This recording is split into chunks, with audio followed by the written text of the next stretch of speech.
Hello guys, ito po yung Wadi Shauka. Shauka. Bala kayo dyan kung ano. Tapos kaya nga hiking trail nga yan. Tapos mga gustong mag-camping, nandito po yung mga areas. Ang ganda po. Pero bawal lang magsiga. Dapat nakauling lang gano'n. Hindi magsiga, ilagay doon sa... Kaya nga sa designated lang daw. Tapos mga hiking, ayan. Meron pong trail dito. Ito po yung hiking trail pataas. Tapos, huwag kayong mag-alala sa CR, sa toilet. Meron pong toilet ng panglalaki. Ayan dyan.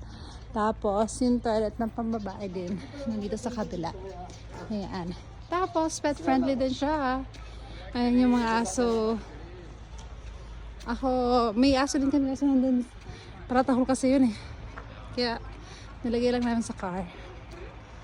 So, diba? Ito pa yung pinaka-view niya. Pet friendly, tsaka yung mga bata gusto nyo kasama. Hello. Ganda ng bundok. Taas.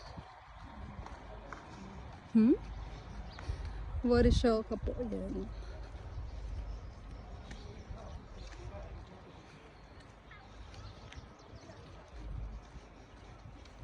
Yan o. Diba?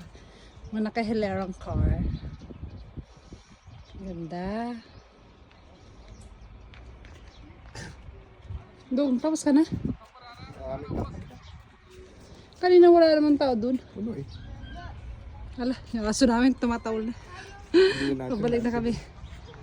Say happy yon.